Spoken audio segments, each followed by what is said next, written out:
Well, cheers. Well, cheers. Yes. Happy. So, like this whole, the September 11th thing, I had to get myself ready for this to really talk about it. Yeah. Because as it gets closer to the date, my body goes into some funky things. So I think I should be all right. Wow. Yeah. How close to the date?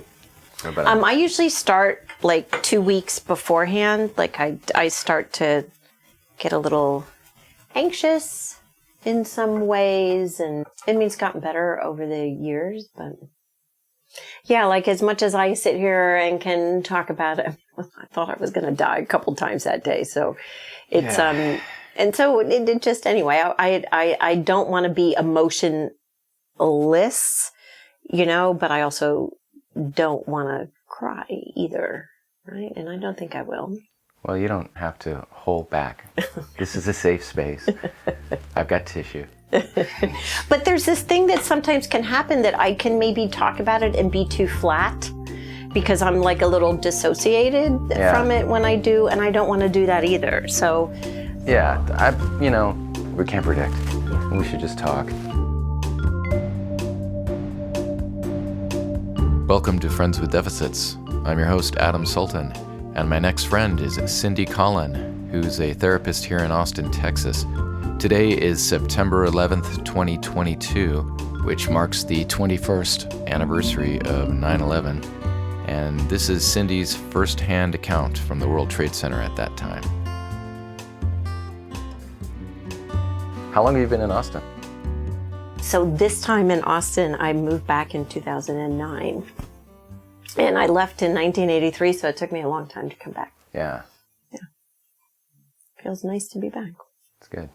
And you've been a therapist the whole time?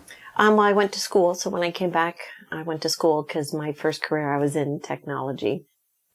Yeah, so I was in tech before there were smartphones, and there's some people some kids are like, really? There was tech before smartphones? And yeah, I was there. What was it? Yeah.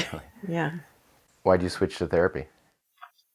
So I got really sick after September 11th, and things started to fall apart. So I went on disability and I went first temporary disability and had some surgeries, and then I had a surgery that didn't go well, and I didn't really recover very well, and then other things started to fall apart after that. So I, thank God, had some private disability, and but I'm not that person that wants to stay disabled and not working. So I decided to go to graduate school. So I was in just pain everywhere, and my joints were kind of falling apart.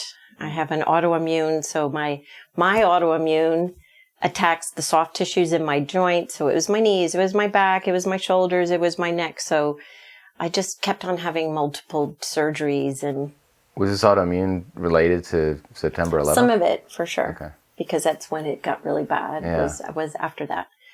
So I decided to go to graduate school, and I'm like, if I feel crappy, I might as well feel crappy and learn something, right? And it's positive thinking. Well, because I'm not that kind of person, just to sit around and go to lunch and, I don't know, I can't watch TV and, all day long. So, so, but then I went to graduate school, and it was so fascinating. I was like, I got to figure out how I'm going to get better, because graduate school is hard because I was sick. And it was stressful. Were you going for psychology? Or? For social work, clinical social work. And because I have an undergraduate in social work. So I wanted to go back and do that.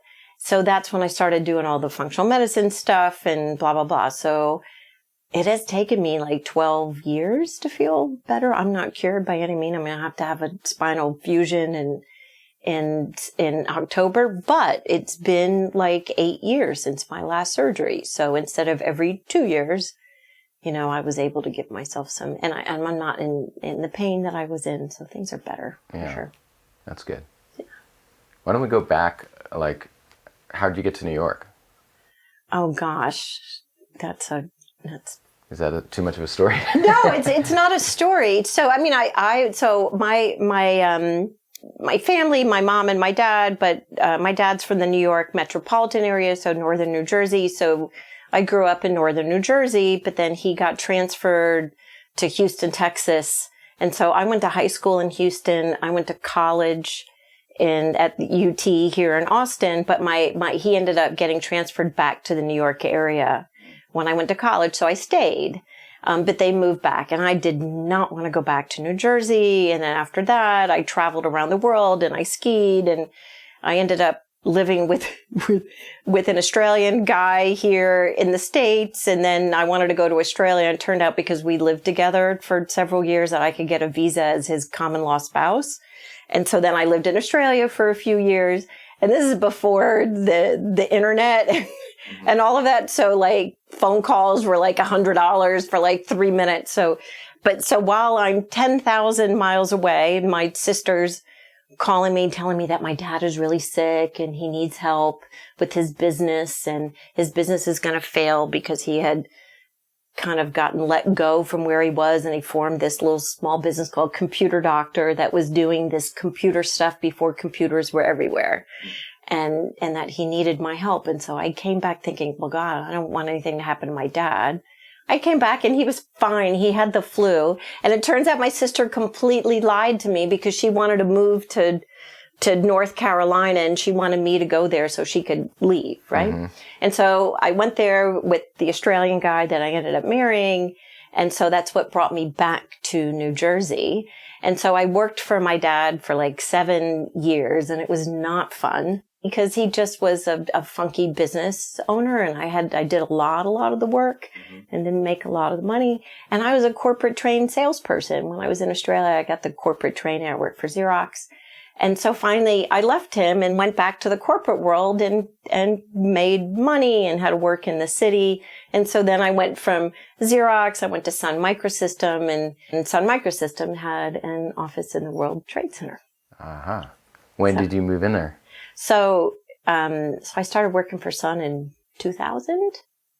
Oh, so you weren't there very long. No, not there. But my dad used to work in the Trade Center, years before that, right? So, I mean, going to the World Trade Center and going downtown was an easy thing for us in North Jersey because the PATH trains can take you right there. It used to take you right there downtown, right underneath the Trade Center. Did you think anything of that building when you first saw it? For sure. I mean, but I had been going there since I was 19. And I mean, my dad traveled a lot. He would give me his company car and I could park in the Trade Center. So I was used to going in and out of the Trade Center. But ever since the bombing, and what was it? It was like in the late 90s when they had maybe it was 93. Like there was something funky. Like every time when I started to work there, every time I pressed the button, I was just a little like aware of this is kind of like a target of a place. I forgot there was another bombing. God, I totally forgot about that. And then that was in the 90s? Yeah. And it was like in the parking garage or something? Yeah. Okay. Yeah. But it was such a cool place though, the World Trade Center, because there was this this awesome mall underneath where the PATH trains came in, and where there was like 3 subway lines that came in there. And so there was like this whole city underneath the Trade Center. So when you're a commuter, it's an easy life, right? Mm-hmm. Because everything that you need is right there, right? So you can run your errands at lunchtime and do your shopping, drop off your dry clean, whatever. So even as a commuter, it was a really nice commute. It was easy to work there because of how convenient it was to get in and out. And so, so I liked working there. So that was the sad part. Yeah. It's like, oh gosh, I have a really nice life here. I don't want anything to fuck it up. So what we did at Sun is at the time, we had what was called like an open seating thing. So now, this thing about remote work, which is really big back then, but Sun Microsystems doesn't exist anymore, but their branding used to be we're the .com. So they had really good stuff for internet servers, and they developed Java, which a lot of now programming uses Java. Yeah. And so they had the thing that said the network is the computer. So you would be able, you didn't have to lug a laptop around. Like they would have workstations set up and you saved at the time. This was like, again, this was in 2000. Everything was in the cloud.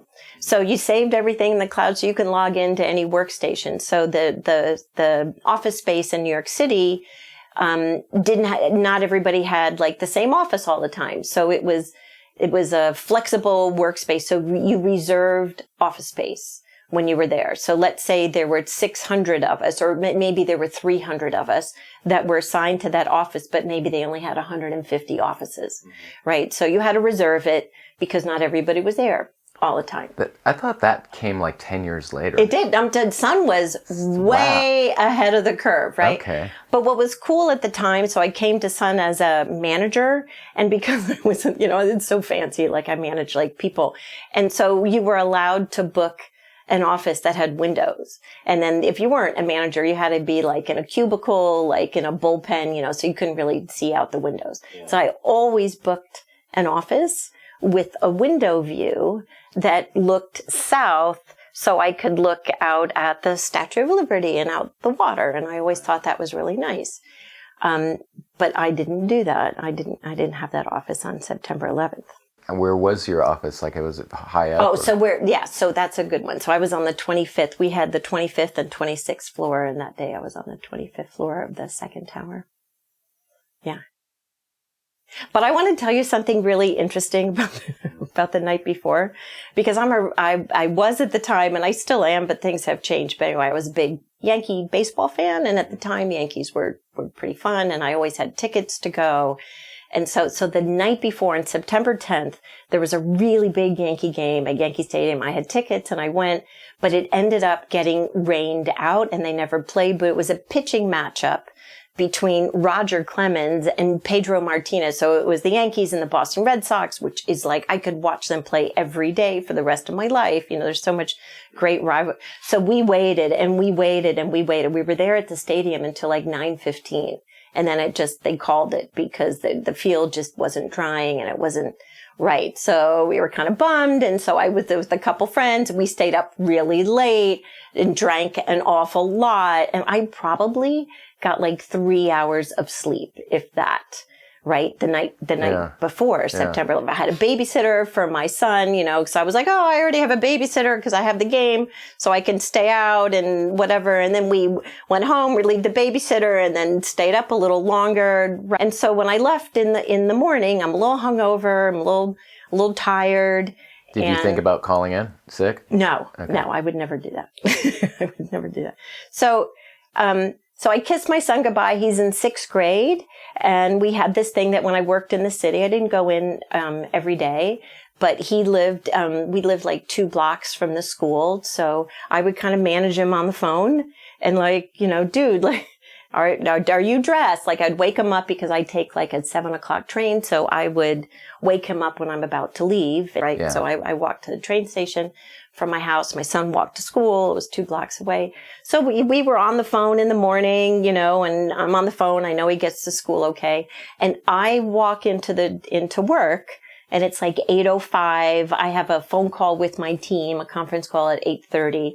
And I'm like the first one there. Like there's nobody in the office that morning. It was really, really eerie.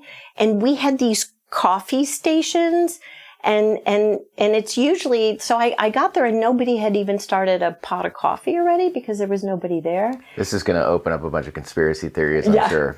But that's so true. But I said out loud, I am not shitting you when I'm saying this. I said out loud to myself, there's nobody there. Oh my God, it's like a morgue in here. Wow. So quiet. And so I made the pot of coffee. I get my coffee. I go to my office, and on that day, I couldn't get an office looking south. So instead, and I would never in this way, I had an office looking into the plaza, which also gave me a view of Tower 1.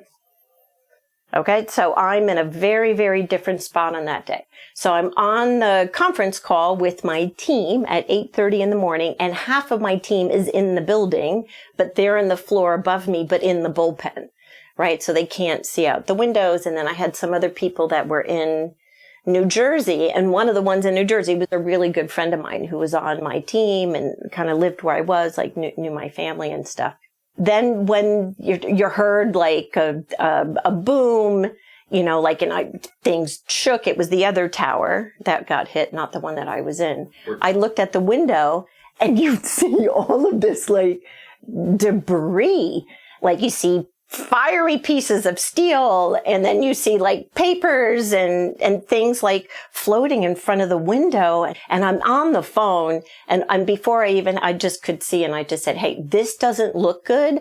No matter if you're here in the building, get to the stairwell and get out of the building now. Just get out.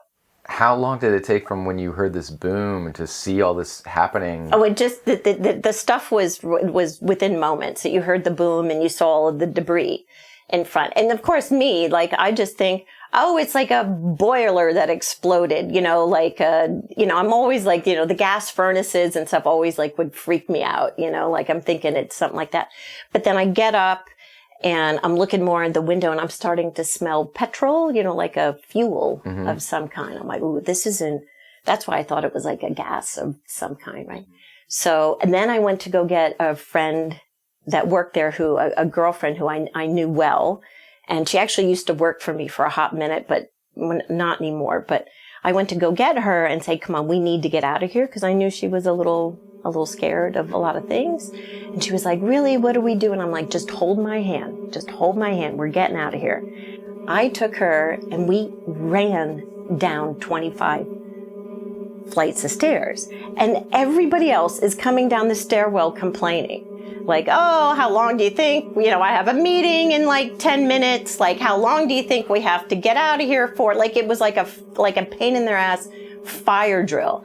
I didn't understand for the life of me how, do you not, like, something crappy happened here? And why am I the only one trying to get the fuck out of the building as fast as possible? Did you, like, based on what you saw, did you think it was happening to the building you were in? Or did you No, I knew it was the other one.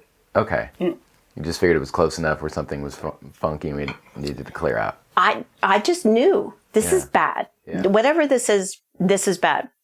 And then we get to the concourse and this is on Tower 2.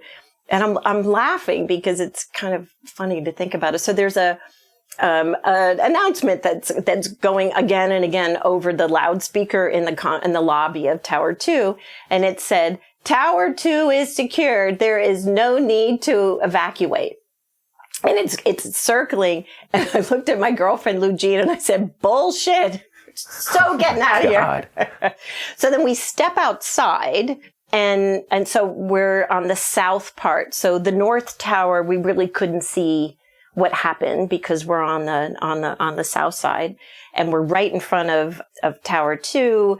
You know, on the sidewalk. Is a bunch of people there at this point? There are some people, but they were going out of different entrances. I kept on wanting to go south because I knew I want to head to the water. like I want to get out of here. Like the water to me is safety. I don't know why. All I wanted to do was head south. And we're standing, we see one other person that we know, and they were like, what's going on? And what should we do? Should we wait here? And then you look around, and I felt like I was on a movie set because it felt so surreal. Like there were piles of burning steel and debris on the ground. Like not everywhere, but it looked like, you know, like something blew up and there were remnants around us. And and again, this is where I was like, I can't believe I said this out loud. I said, no, I don't think we should stay here. We have no idea what could happen next. Oh my gosh. And within moments, that's when the second plane went into the tower, and that came right over our head into the tower. So we heard, you could kind of hear. So there's that delay, you know, that happens. You're not really conscious that, you know, something shitty. And so in that moment, I grabbed my girlfriend's hand and then there was an explosion that happened up above us. Was it on the side you were at? Yes. So they came right, because we were on the south. So the way that it came in. So we were right underneath when the plane went in. And so that explosion happened up top and I was like, fuck. And we ran and got underneath scaffolding, like it's, in the city, there's old buildings and they put scaffolding up to work on things, right? And we got under scaffolding. It was less than a block away from where we were. And thank God, because then the debris is coming down. Like if I hadn't have run at that moment, I'm not saying I could have died, but I had something hit me because I had some blood somewhere on me later, but we were like, oh my God. Yeah. At this point, did you see planes? Did you have any idea what it was? No, we had no idea. Were you thinking about what it was? No. It just, what the fuck? You knew it wasn't a boiler at this point. Yes. Okay. Like that one was like, this is not good. And you see all the debris. And the first thing I think that we thought of is like, this is like, we're in a war zone. Like it felt like, are there planes above us, like dropping bombs on us? Like that's kind of what it was. But then there was like somebody else in our little thing that was like, oh, do you think that, we should probably call a cab and get out of here? I'm like, lady, there's no cabs. This is not a cab situation, right? This is not good. And she was young and she didn't understand.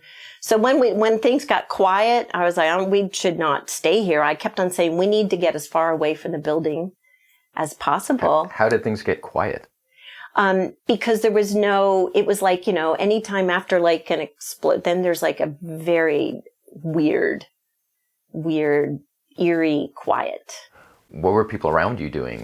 So it was, but that's what I'm saying. For just a few moments, it was like things were quiet, like what's going to happen next. And then after a few minutes, when there was nothing that was happening, then sounds started to come. And, we probably heard some sirens, but there was no, there was no vehicles that were really moving around. And so I was just like, we have to go south. And so we went over, we were, not far from Broadway downtown. And then we went, probably over to Broadway, and we headed south. Again, I was like, I'm going towards the river to get off the island. And which was wild because I had a best friend that lived on 9th Street in Manhattan, and I had a key to his apartment, and he was like, why didn't you walk up to me? I'm like, all I wanted to do was get off the island, right? And all I care about is my son and is he safe? But in my quick exit out of the building, like get the hell out of here, I left my cell phone in the office. And so we didn't have any and people couldn't reach me. We didn't know what happened. And as we were walking south, and we were arm in arm. My girlfriend Lou Jean says we was like peanut butter and jelly that day. We were stuck together, and we were she was like kind of teary and like, what's going on? And this is bad. Like, this is really bad. But we were the only ones walking south. And then, so we're going against the Wall Street folks. And Wall Street was a few blocks away from where the Trade Center is.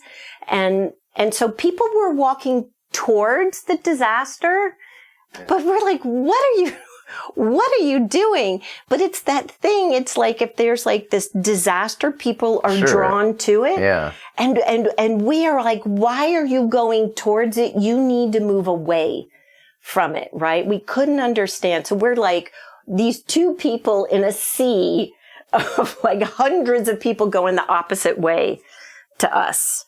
And so we finally get into Battery Park, and that's when somebody lent me a cell phone, and I was able to call. I was able, because it was really hard to make calls out because cell phone towers were down because they were on top of the Trade Center. And I got through, and somebody said, yeah, there were planes that went in. You need to, get off. Who did you call? I called one of my friends that was on the team that knew my family. Like, that was because he knew where I was and what I was doing.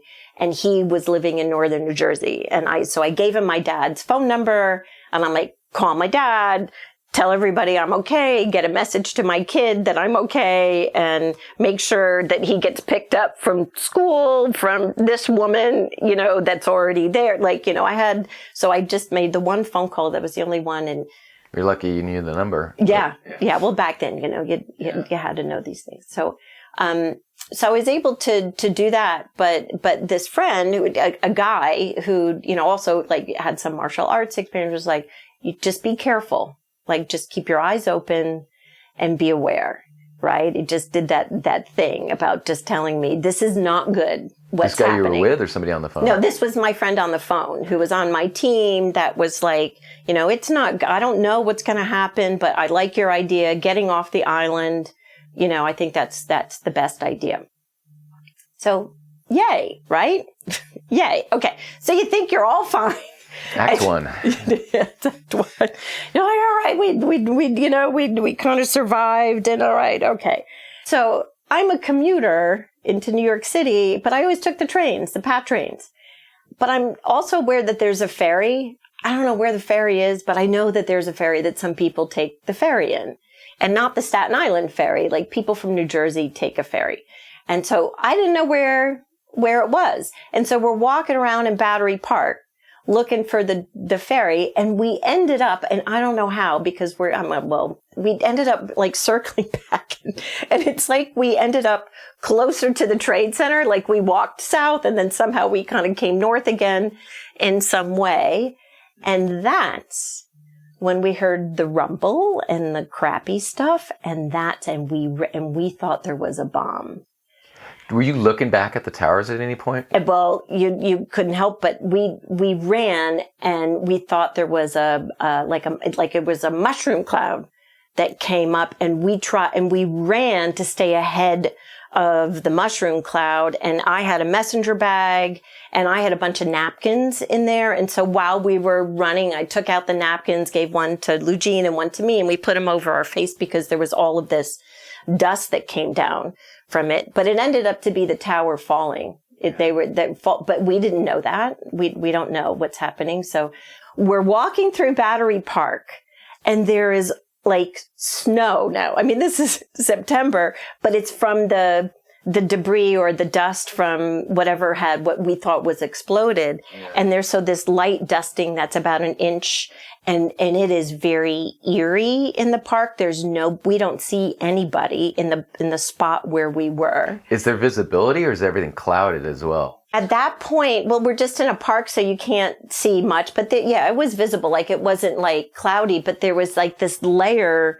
that had fallen, on top of everything, but you could still see other things. But it was eerie. It was quiet, and we didn't see any other human beings. And we're just walking along, and we're making like in light snow, like you're putting the footsteps in there. And my girlfriend says, I'm wondering if this is a chemical bomb. And then we went, oh, maybe that's it. And then we saw a couple of people, over, like a couple of 100 feet away. And then I saw somebody coughing and gagging and almost like trying to throw up. So then we thought, oh my God, it's a chemical weapon. But we had the napkins over us, so we maybe didn't get it like other people. But then we were like, oh my God, are we going to not be able to breathe? Is it 30 seconds? Is it 60? Are we going to die any minute now? And then I'm saying, I can't die. I mean, I'm a single mom, and my son needs me. I can't leave my son. And she's like, no, you can't leave she didn't have any children. She knew my son. And she's like, so we walked through Battery Park holding hands, saying the Our Father, and just praying to get us back, reunited with our families. And then the more we walked, and the more we prayed, obviously we didn't die. And then we started to see other people. But yeah, people were really gagging and had a really hard time. But I found the Staten Island ferry. Wow. It was like that, like that. It's like, oh, we come out of this thing, and you're so scared, and you start to see people. And there was somebody handing out bottles of water, which was wonderful, right? Because it was so yucky and dusty. And then we ended up on the last civilian ferry out of Manhattan that day. And it was a mob scene there. And I don't know how we ended up getting on, but we did. And then we're on the ferry, and we still don't really know everything that happened. And while we're on the ferry, my girlfriend says to me, Cyndi, I know this is maybe not the ideal time to tell you, but I don't know how to swim. Like, I don't want you to panic. But, because what we kept thinking is that we're being bombed. And if we're on a ferry and if we get bombed, we have to jump off. And she's like, but I don't know how to swim. So I'm like, it's okay. And so we went to where we saw some life jackets. And I'm like, see, you're going to wear one of these. But because the ferry's pretty slow. So you didn't know what was happening. And then we get to Staten Island. And before we got off the ferry, because you're hoping you're going to get to the other side, right? And before we got off, I said, okay, once we get there, if we get there in one piece, we either have to find a church or a bar. Whichever one. Why don't they combine those? It just would be so perfect. Wouldn't it be so helpful? So what was wild is when we get off, right there was like Staten Island Yankee Stadium, and to me, which is like a church, right? But they had closed that because that's where they were taking wounded people. That's why we were on the last civilian one. So the ferry was being used to take wounded folks in, and they set up a triage in this ballpark. So it was like a AAA or like a minor league baseball stadium associated with the New York Yankees. Was it set up as a triage by the time you got there? Yes. I mean, it was just starting by the time we got there. How much time had passed until you got there? So it must have been like almost 10 or 10:30. And so things started happening at 8:45. I mean, it must have been about 10:30. And so then we went from there and found a bar, found some awful, Asba cafe or something, but it was not, and it was like a diner and a bar all at the same time. And it's so funny because, all the Wall Street people are there, which is not the normal folks that go there. So you walk in and there's all these people in suits and, women and men, and all the TVs are on. And then it's all like, they have stuff about the Taliban on there. And we're like, who are the Taliban? And so that's when we started to get an understanding about what happened. And they had a payphone in there. So that's when I was able to make a bunch of phone calls and do some stuff. But we were there for hours because what had happened was they closed all the bridges. And so we were stuck on Staten Island, and we didn't get a lift out of there. So we got there around 10:30, maybe 11, and we didn't leave there until maybe 6. It took a lot of phone calls and a lot of negotiating and bargaining, and a friend had to hitch a ride with cops over because they're the only ones that were allowed to come over so we could get out of there. Were you in touch with your kid, or at least? Yeah, and then I waited for him for school to be over to call, and anyway, that's a different story. But my dad ended up getting involved and got him out of there sooner, and I didn't know. And then my brother was involved. He called didn't know that I had already had a plan and sent my brother. Anyway, it was kind of a mess. But anyway, my son ended up being at my house, not with the family I had wanted him to be, with my brother, waiting for me to call, which I had no idea. So he had been there waiting for me for 4 hours. And so by the time that I called, and I found out, I called the friend's house, and oh no, he hasn't been here because I waited till 3:00. And then I called my house and I'm like, so what are you doing? It's my 12-year-old. He goes, oh, I'm just watching the World Trade Center fall down time and time again on TV. Whoa. And I'm like, okay, please don't watch that. And he's like, no, I now that I hear your voice, I won't watch it anymore. But Mom, I'm scared. Are you okay? And yes, and I'm like, I'm fine. I promise you that I'm fine, and I'm trying really hard to get home. And he said, but people keep calling over there. Everybody keeps calling and wondering how you were, but I've taken down all the messages. He wrote it down on a big piece of paper. He literally just sat there on the phone and just was answering the phone, just waiting for me to come home. And by the time I got home, it was 7:30 at night. And he just was in tears and was so happy that I was there. And I'm like, but I told you that I was fine. And he said, but Mom, I know you. And if you say fine, but I don't know, you could have had 2 broken legs and you wouldn't have told me. So he just wanted to make sure that I was fine. Yeah. When I came home. Yeah. So that was my day, and it was pretty awful. And so that thing that you go through about, you think you're going to die like a couple of times and you don't. And then so I was like, I am so grateful to be here. Like first the gratitude is there. And then I'm a delayed processor. So I was pretty much like a zombie for like a few weeks. And it was hard to go back to work and back to do stuff. And he was a little freaked out how too. How could you go back to work? Well, I think I only took a couple of days off. But I mean, your work is in the World Trade Center. I know, but I had another office in New Jersey. Okay. And so we had many offices. So they still expected us. Were there other offices in the other buildings? Of the trade center, the other trade center buildings? For Sun Microsystems? Yeah. No, we only had the 2 floors. But we had offices in New Jersey, and you can work from home. Like again, there was remote stuff, but they expected you to still do stuff, which was bizarre. Yeah. Yeah, it was not fun. And they weren't, they probably brought like a counselor in and, sat us down in a conference room and tried to give us some, chat and encourage us to talk about it, not to not say anything, but really to talk about it. So we got a little bit of help, but I had my own therapist at the time, thank God. And so, got some support that way, but I had nightmares. I mean, for a very long time, I'd wake up screaming and, that kind of thing.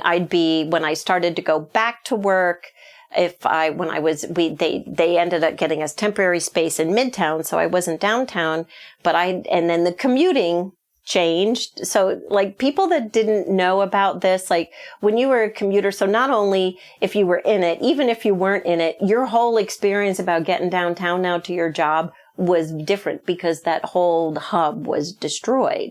So what used to be an hour and 10-minute commute one way turned into 2 hours. And then you had to go through armed guards and bomb sniffing dogs and the National Guard. So there was so much security down there afterwards. You were re-traumatized all over again. Every day you went back there. You weren't going back to Manhattan though, were you? I did. Okay, but the offices were in New Jersey? Half of my team was based in New York and half was based in New Jersey. So I had to go back and forth between the two. And I had a regional director that didn't want me to stay in New Jersey. It just kept on saying, we need you in New York City. I'm like, I don't want to go in. No, we need you here. Where were they based at that point? We went into Midtown. So they just got us temporary office space, like at 50th First Street or something like that, or I can't remember. How soon after this? Oh, like a week later. Man. No, it was brutal. But every time, like I'd hear a sound in some way, like I'd find myself hiding behind a tree. I didn't even realize, like you go into that thing. And then I was like, Sun Microsystem was awful to all of us when that happened. And then we were in the middle, and then we lost a lot of money. They didn't handle it right. So then there were layoffs that came, and it was ugly how people were throwing everybody else under the bus to save their jobs. And I was like, I need to get out of here. So I ended up getting a job with a consulting company whose office was on Wall Street. No. So I had to go back to the belly of the beast, but it ended up to be a decent move. But that's when that was odd because now I'm on Wall Street and that's where all the bomb sniffing dogs were because my office was across the street from the stock exchange, which I guess was determined to be another maybe target that could happen. And there were armed guards everywhere and tanks blocking off certain things. And that was my scenery every day I went to work. Did you go back to ground zero and like around? Well, you couldn't. I mean, it was all at that point. It was still even for months after that, it was a smoking mess. Could you smell it all around you? No, but you could see it. There was just a plume of stuff that was coming out of there for weeks, a dark, because it was hot. It was bad over there. God, I never thought of that, like a giant smoldering fire. And then after they had it cleaned up, it took maybe a year and a half. And then it was like called a bathtub. So there was like a big hole in the ground. But they were able to let the train, like they were able to salvage some of the tracks, and the tunnels and stuff wasn't that damaged because the damage was more up above, but they had to clean up all the debris up above, right? So when the train started working down, you came into this big hole that used to be the World Trade Center. And then it turned into a big fat tourist attraction. And here you are trying to get to work. And, I was in sales management, so you had to go in between, buildings and clients, and you're dealing with all these, onlookers, like all they want to do is look at the hole in the ground. And it's like, hey, we're trying to work here. Like, yeah. So it was weird. Did you talk to any of your cohorts that were at the building? Oh yeah. Like I think that people handled it differently. I mean, a lot of people left, were not well.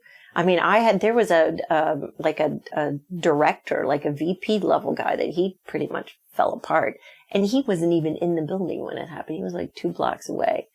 So some people had a real hard time. But what I found is when I went to the new company, and I was working with people that were more on Wall Street, that was where there was some nice comforting, because they maybe weren't in the trade center, but it was a bad day for them too, and they were scared too. So it was like a little club, I guess, like those that were in, downtown at the time, and what you experienced, and how we knew that people around us didn't understand what it was like. And so I didn't tell a lot of people about it. And I told obviously, friends and family, but if I went somewhere and somebody said, oh, this is Cyndi, she was in the World Trade. If somebody said something, I'm looking at you, and I am not making this up. I promise you. When people would say, oh, you were in the World Trade Center on September 11th. And this is like very soon after, like maybe a couple months later, like, oh, well, what floor were you on? Like, oh, well, I was on the 25th floor. Oh, well, then you were fine. And that's the response I got. And so no empathy, why are you even asking me, what floor I was on? Like the first thing, like if somebody, I'm like, oh my God, that must have been an awful day for you. What was that like? Right. Right. If you were there. But that's what I got. So, and I didn't know it until now, all these years later, and therapy and whatever. And, that I was like, I got no empathy at the beginning. I didn't even get a lot of empathy from my mom. My dad is the one that was all over and did stuff. My mom is like, oh, she's fine. We can leave her. She's fine. She doesn't need us. I'm like, no, I'm not fine.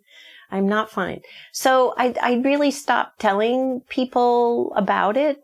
And then when I ended up moving here years later, but I still didn't tell people here because I experienced that it's like, I'm like a freak show that everybody, I've never met anybody that was in the trade center. And if you're not going to have a lot of empathy, or you're just more curious because you've never met anybody, that's fine. I'm not judging, but it's just not fun for me.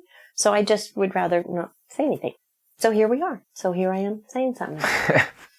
Because you're very empathetic. So let's have another drink. Yeah.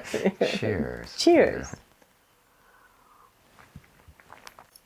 I hadn't thought about people being there and not knowing what was going on, because nobody really knew what was going on. But, me seeing it on TV, I know that planes have hit the World Trade Center, but to just be there and have so long of not knowing. And we were in Battery Park before the towers fell. And we look back and see a hole in Tower 2. And then we're like, oh my God, we won't be able to go back to work for ages. Like, look, like that's bad. And then it hits you like, oh, there's people in there. Like, oh my God, like people must have died or something. The luckiest thing that I think that I had, because I stayed south, I did not witness anybody jumping to their death. And there were people I worked with that saw that.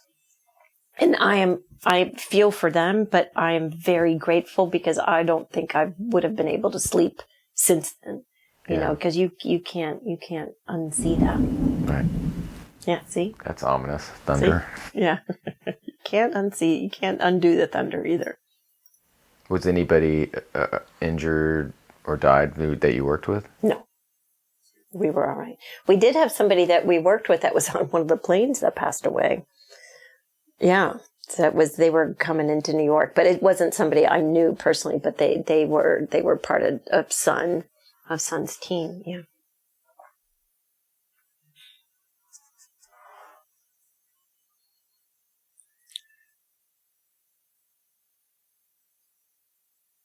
You said you suffered some physical ailments from that, or since then?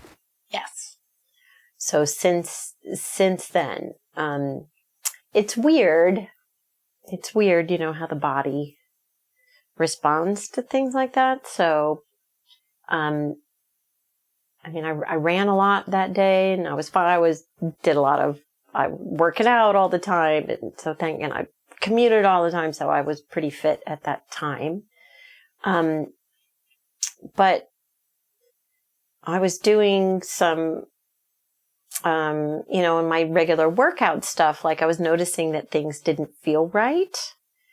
And I had a problem. That's when my knees started to get really crappy, and I didn't know why, the normal stuff that I'm doing in my normal workouts, and my knees were really painful. And then even when I would try to walk for a long time, they were kind of buckling, and it was just really bizarre. And it happened really soon, a week or two afterwards. And then also right afterwards, I had the worst bronchitis I have ever had. And so I think it was now the asbestos or whatever was in that debris that got in me. And so, yeah, I had some health challenges after that.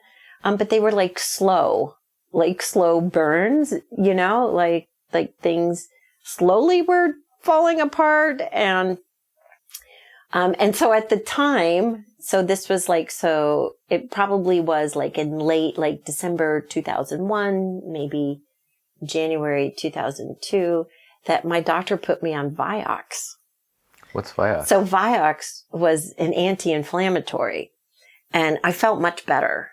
Things got much better. My knees got better, right? But I was not well.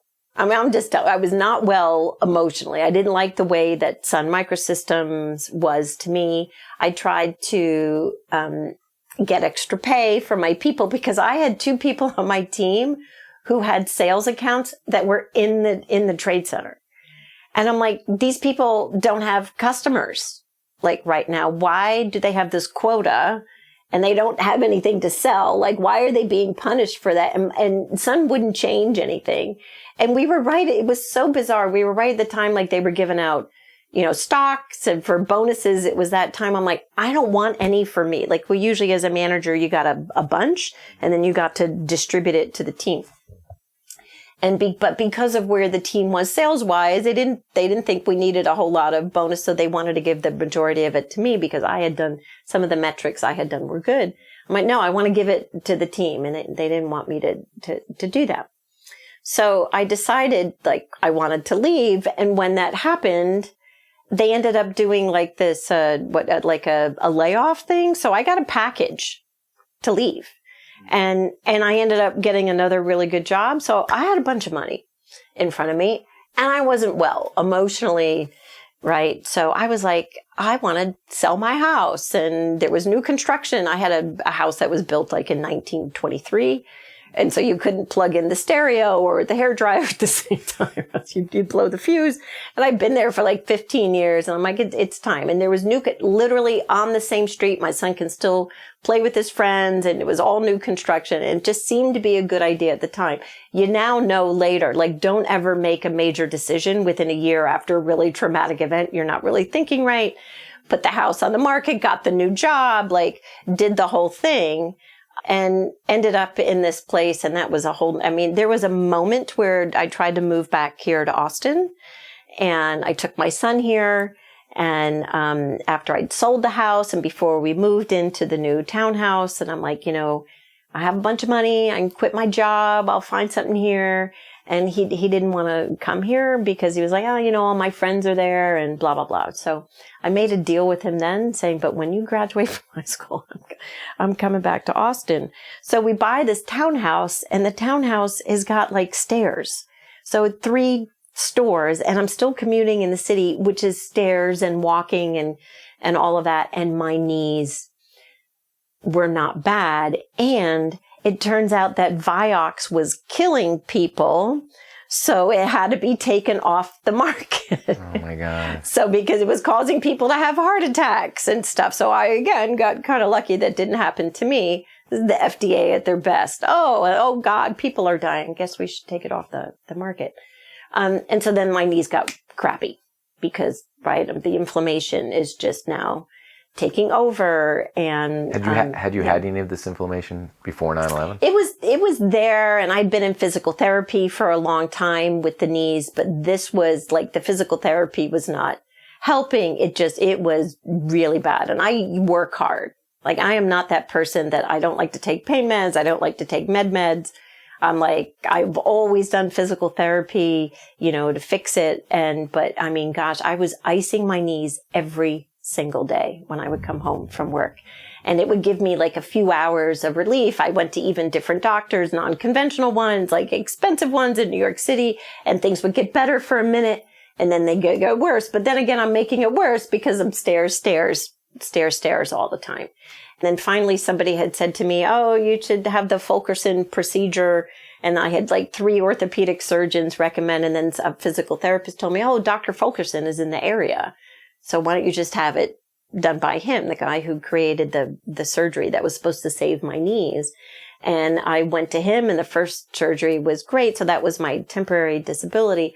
But the second surgery didn't go so well. And I had some excessive bleeding, and I had this like hematoma, like I'm looking at you, like the size of my whole tibia. And I've never been the same ever since that last procedure. And that's when the chronic fatigue started, and that's when the back fell apart. What was this procedure supposed to be? Oh, it was called a tibia tubercle transfer. So they were trying to move my kneecaps over because there was no soft tissue right underneath, because that had been destroyed. So they try to move it into places and screw it into place so it's not so bone. I mean, it is bone on bone, but they do it in a way that allows you to move better. And because they kept on saying, you're too young for a knee replacement. Was it both knees or just one knee? I ended up having both knees, and the procedures were like 6 to 8 weeks apart. That's why I said the first one went well, and I healed like in 3 weeks. And the second one, I mean, like 12 weeks later, I'm still not healed. And so something else was going on. So I had some inflammation happening within me. And so still to this day, it turned out I was in a moldy house, because I just moved, because I left the townhouse because of all the stairs and moved into a home that I didn't have a lot of steps in and all of that. And so it was probably a combination of lots of things, and probably the toxins from September 11th that caught up with me. So I was pretty complex. So yeah, that's when I started to fall apart, and it just kept on going. And then the back got really bad, and I had never had a bad back my whole life. But what they did was they had an MRI. So it was like a year after I had the knee surgery, my back, it was less than a year. I'm having problems walking and standing, and I'm weak, and there's all kinds of weird things going on. And I'm getting like, what do you call it? Diagnoses all over the place. Bursitis, arthritis, tendinitis, and I'm like, like every part, it's gotta be something is going on, because there's no way that all of a sudden out of nowhere, I have tennis elbow, TMJ, golfer's elbow, the stupid knee thing, a bursitis on my hip, the crappy thing on my ankles. You're going to 100 different doctors. And I'm like, there's something else going on here, right? And so then, and then the back started to fall apart. So they take a picture an MRI of my back. And so it shows I have a herniated disc. 14 months later, things just get worse and worse and worse. And I can't even walk even like a block. And I walked my dogs every day. I had a rheumatologist tell me that, it was so awful. Doctors can be so awful. saying, oh, you're really depressed. You need to be on very high doses of Prozac. That's what you need because your back is fine, right? So I took Cymbalta, I think he prescribed for me just to make him happy. I said, I know I'm not depressed. I know this isn't that, but it was like, I'll prove you wrong. And that medication, I never had high blood pressure. My blood pressure was like through the roof. I can't sleep. Like things were crappy. And obviously my back didn't get better. So I was only on that for like a couple months. I got off. Well, what was it? It was Cymbalta. Cymbalta, what is that? It's an SSRI, okay. Right? A lot of people are on, I have a lot of clients that are on it. I work really hard to get them off it because it is not, anyway, well, that's a story for another day. So, but I'm like, okay, I am getting no help, no empathy, no compassion from any of these doctors I'm going to. I'm just going to figure this out on my own. And I booked my own appointment, not through a referral, not with anything, with an orthopedic surgeon in New York City. And I get in there and I'm like, something's is screwy with my back and nobody can answer me what's happening. And I have all this inflammation. And he just took an x-ray and he's like, oh, you have no disc in your back. So in 14 months, the herniated disc that I had, that disc had disappeared. So I had so much inflammation in my body that, and the autoimmune was just attacked that disc. So now I had a collapse. Like compressed disc? Yeah, no, there was no disc. It had fallen. So the vertebrae, like, you have a disc and it's like a pillow in between it. It's like somebody pulled the pillow out and then so that just falls on top of each other. So that rheumatologist that told me I was depressed never even took an x-ray of my back. And this is what was happening. So, but then I had the spinal fusion surgery and it was much better, but the inflammation that I had, it never went away. So now we can talk about the autonomic nervous system, right? And like you're going, yeah, you're like, right? The autonomic nervous system and people are like, that's the fight or flight response. Yeah. And so it's what I call our danger detection system. So ever since September 11th, I was hijacked into sympathetic nervous system, into fight or flight. And I probably didn't get out of that for years and years. And so that in itself can contribute to an inflammatory condition within your body because you're constantly pumping out cortisol and then you get exhausted after that, right? And then that co-opts the immune system. Oh, we're in danger. And so that goes on a warpath and that's a lot of times how an autoimmune can get going. And I had some toxins in my body in some way, shape, or form that was like, see, we have foreign invaders, like we have to protect and go look for the bad guys in here.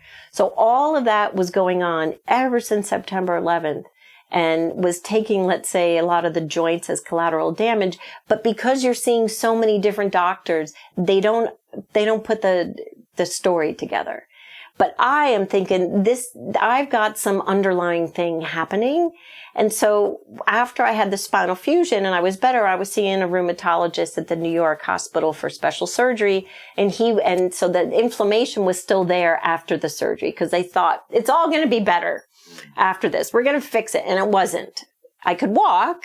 It was better, but I still had all of the other inflammation, all the other joints, which made it very hard to sit and to walk and to do things. So sitting behind a computer was the most painful thing I could do for my back, my neck, my wrists, my elbows, and the shoulders. And that's what I did for 25 years, right? Was doing that. What year was this? So this is now we're at 2008. Okay. But it took me 3 years between 2005 and 2008 because the back and then the back started to get crappy at the end of 2005. And then that's how long it took to finally say, oh, we need surgery, right? All the different dopey doctors. So I'm not saying all doctors are dopey. I don't want to be like this. But so after I had the back surgery, and I put my house for sale because I'd made a deal with my son that when you graduate from high school, I am moving back to Austin, whether you come with me or not. And so I had put the for sale sign in, but that's when we had the recession and that hit really bad in the New York metro area. And so my house sat on the market for a year. So in that year, I'm still looking to solve this inflammatory problem, because now that the back is better, but I'm still not well, I still have problems, and I still, don't feel well enough to go back to work at all. And, but I'm just constantly like, what are we going to do? And, that's when I found some help in some way. But anyway, one of these doctors said, oh, I want to put you on methotrexate. It's a chemotherapy drug, but it's been kind of helpful for these autoimmune things because it suppresses your immune system. So the difference is that you're not going to take it every day like you were in chemo. You're just going to take it once a week.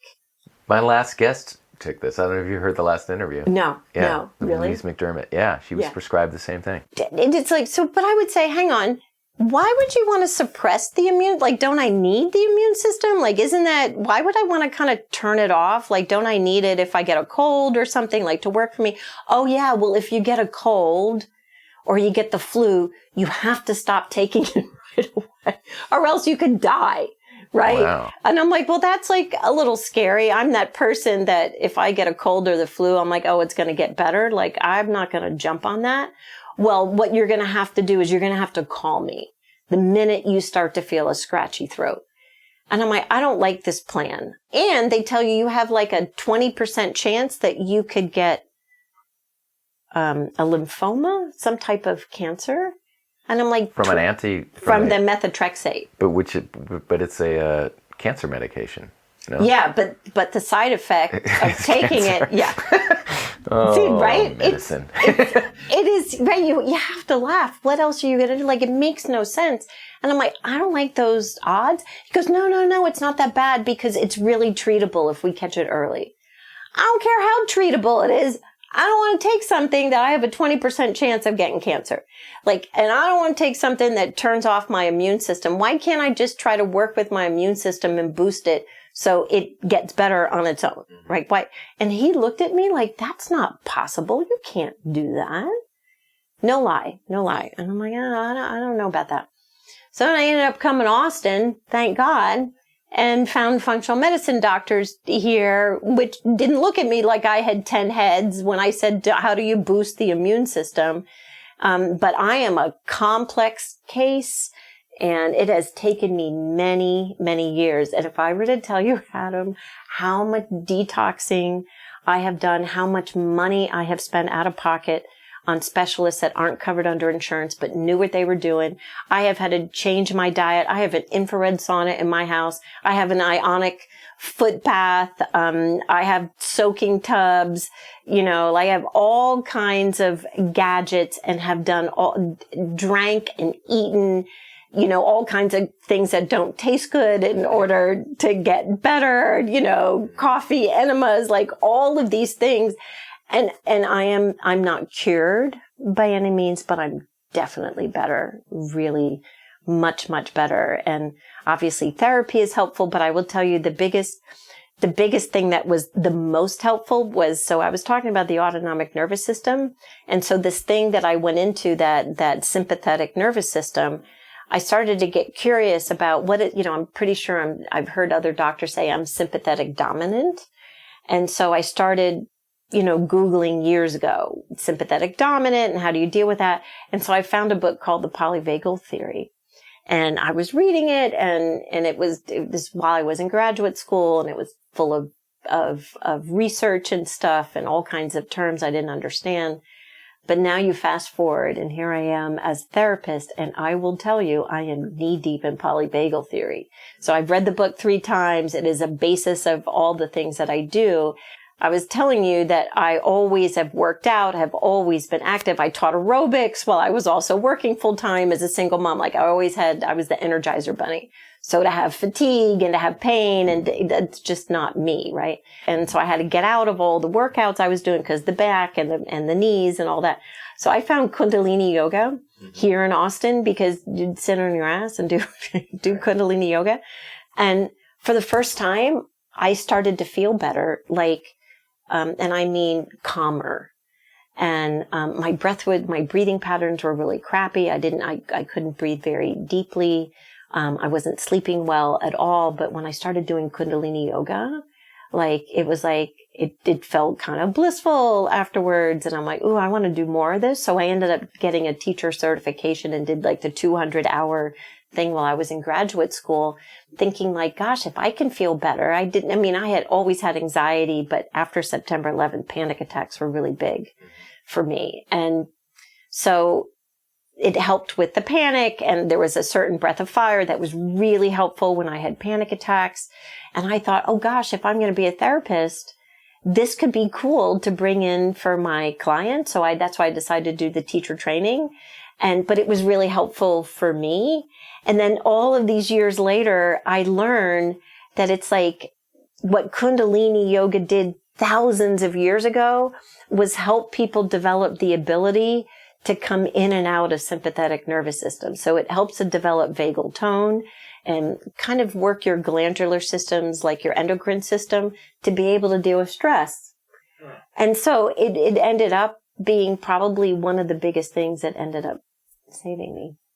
Can you say a little more about polyvagal for people who don't know? Yes, like happy to, because I fucking love, like, here I am, I can say the word, but I love the polyvagal theory, and I can apply it to everything. So we understand, everybody's heard of fight or flight.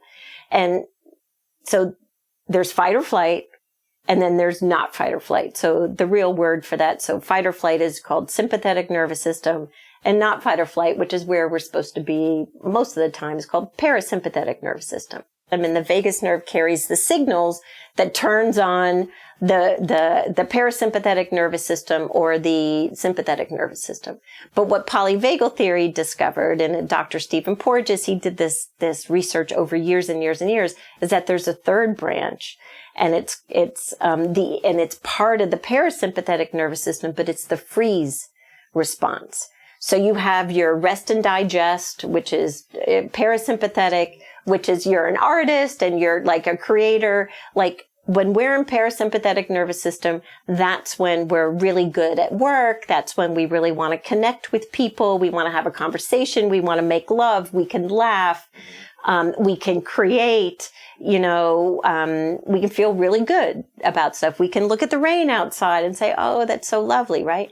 But when you're in sympathetic nervous system, that's when your body picks up a perceived threat of some kind. And the body doesn't do a very good job of telling the difference between a notification on your cell phone and, a saber-toothed tiger. Like it's the same, like, one that sets you off into, oh, there's a threat in some way. And that reroutes where your blood flow goes. It changes your heart rate to prepare you to fight really hard, yell really loud, run really fast, right? So everything about what happens in sympathetic is meant to defend you and save you in some way. But the freeze part of that's the other end of parasympathetic, is that what happens is if you're in a situation to where you pick up a perceived threat and there's some type of hopelessness that you don't think you're going to be able to survive, or you've had some trauma in the past that gets woken up when the fight or flight gets engaged, like you think this is not going to, this threat means I'm going to be in harm in some way, you can go into a frozen mode, and that's where you're kind of shut down and withdrawn, and the body like even starts to prepare to die in some way. So the polyvagal theory was the first to say that there are these three branches. And so by identifying these three, and the more awareness you have of where your autonomic nervous system is, you can work with it in order to be with where you are, because you can't just talk yourself out of being in fight or flight. If anybody's ever been in fight or flight, you can't say, oh, just chill out, you're fine. No, you can't just do that. So, I know now how important breath is. And so I have so much awareness when my body's picking up something. I bring in breath work. I have awareness when I'm in a frozen dorsal vagal response. I need to rest and not push myself and do that. So to me, it's wonderful to learn and wonderful to pick up on others. So really helpful in so many ways. You mentioned like having a bunch of stuff at your house, a bunch of... I have like a little clinic in my house. Yeah. Woo-woo clinic. I mean, is there anything now, have you kind of, is it stuff you've experimented with, or do you do all of it, or have you found like particular things work or don't work? Oh, that's a really nice question, because it depends. Like, it depends on kind of like what kind of episode I'm in and what I do. But I think that the infrared sauna is something, I mean, it's really hard to do in a Texas summer, right? Because I can go outside and... I have no idea what an infrared... It's a sauna. It's a sauna.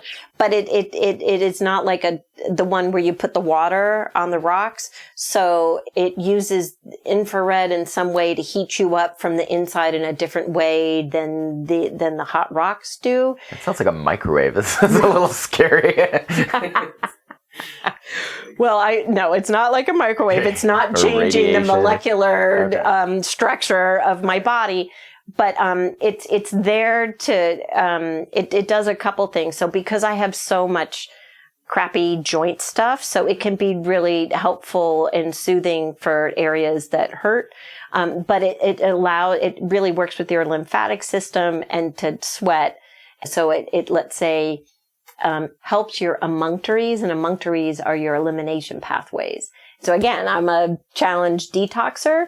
So sitting in the infrared sauna like 3 times a week is when it's not 105 degrees. Right. You know, during the summer, that's the one thing that I do regularly, except for the summer. That's the one thing I do all the time. And then I eat. I mean, I'm gluten-free and dairy-free and eat all organic vegetables, mostly plants, and some meat and fish, and they're clean sources. I'm very particular about my water. It has to be, really, our Austin water is terrible, so as long as I watch what I'm eating and keep on top of things, I try to do good things. Here's a question I ask all of my guests. Yeah. What are the benefits, if any, of what you've gone through? Maybe that's a 2-parter, or like a benefits of 9/11. I don't know, but also benefits of your health journey. No, I love that question, actually, because I've thought about that. So the one thing that it did, the immediate thing was I was disconnected from current events. When we got to that cafe that I was talking about, I'm like, who the fuck is the Taliban? I've never heard of them. Why is Afghanistan like a part of what happened to me today? And I like to read the paper. My whole family, we're all newspaper people, like keep up on current events. But I was a single mom and I was really busy. So anyway, it allowed me to replug in and understand more of what was going on in the world, because whatever is going on all over the world, that can come to you. So it woke me up to pay more attention to other things outside of my own little world, right? So that was a good thing. The number 2 thing is to understand how important family is, and the security of my son and I, and how best to take care of us. So life got a little smaller for a little while in a better way, right? I think, because I maybe didn't take as many risks or go as far. Like even when I got the new job, when I told you they wanted me to go to India for like 2 weeks. We had teams that were over there that I was a part of. And I just was like, no, I'm not going anywhere without my kid anymore. So it could just kept me closer to home, which was nice. It got me to move out of Manhattan because I had always thought I was going to move into New York City after my son graduated from high school. And all I kept thinking was, I want to come to Austin. I want to come back to Austin. And remember I said, like, it wasn't long after September 11th, I took my son down here and said, let's move here, let's leave. And he didn't want to do that. But it kind of got me back here. And it got me to learn more about me, in all kinds of ways. So I'm kind of grateful that it happened, woke me up in many, many ways. Do you find it hard to stay apprised of current events these days? Nope. Because, I feel like so many people get so overwhelmed with all the stuff going on. So true. Lots of therapy, lots of meditation, lots of good mindfulness. I can totally handle bad news because it's bad. I mean, it's a shitstorm, and it's not, and the horizon doesn't look good, even when you can think about climate change and all of that, but I can accept that and be with it and have it not bring me down. This is like, I'm like a walking advertisement for therapy and mindfulness, because, you know, I always think about mindfulness as a way, like, it's not like the cure in any ways, but if you can really accept the crap that is there just the way it is, that's really hard to do without like being really angry or really, like what you said, or overwhelmed. So it's been an evolution for me to be able to cope with that, but it's totally possible. The other thing that I learned that I'm grateful for September 11th is that I learned that in a crisis like that, I do pretty well.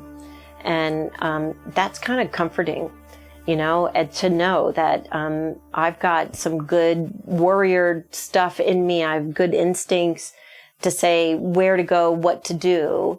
And that kind of feels nice to have that on board. How did you do during the pandemic?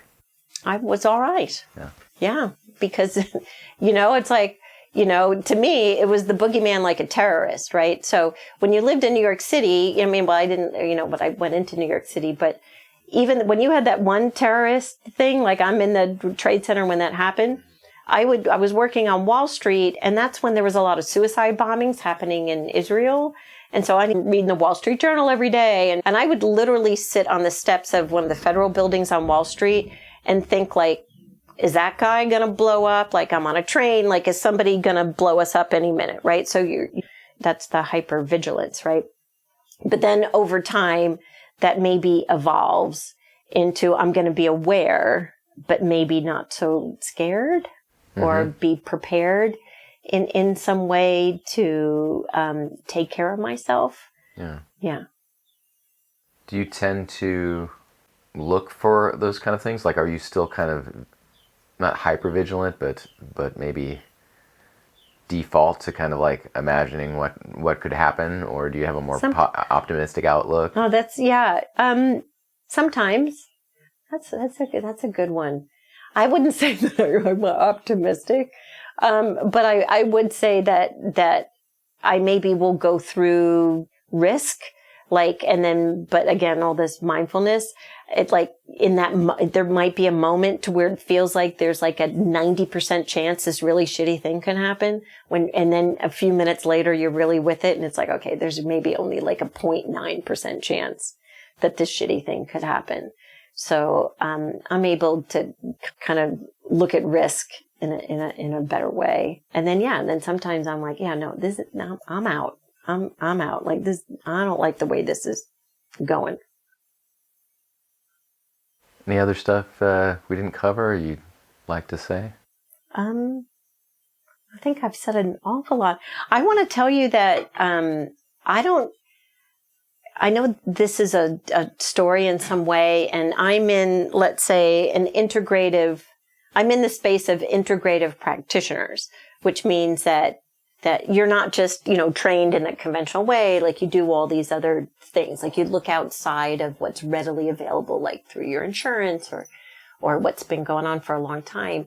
And usually the people that go the track that I am is because you have your own health challenges, which I did, right? And so a lot of this is, you know, where I've come as a clinician is because of my own health journey. And so a lot of integrative practitioner or functional medicine practitioners have their own story of how they've gotten there. And so their websites, their Insta, whatever, right? They very much feature their story. Yeah. And I don't do that because there is something about, I don't want to make it about me, and I don't want even onlookers that are curious, like what I'm talking about. Yeah. But then, you know, you get to the point where, but this is a really big part of me. And so it feels really nice, Adam, to be with you today and talking about it. A lot of my people that I work with don't know about this. I have a couple, I really like doing groups too. And some of my groups know because when they've shared some of their own traumas, I feel like it's not good that I don't say that I've had some trauma in some way. So some of them know. So this is kind of like, it's been kind of nice to be able to be really honest. I appreciate it. Cheers. Cheers. Cheers. Clink here. So you can get on. Clink. There Yes. it is. Here we go.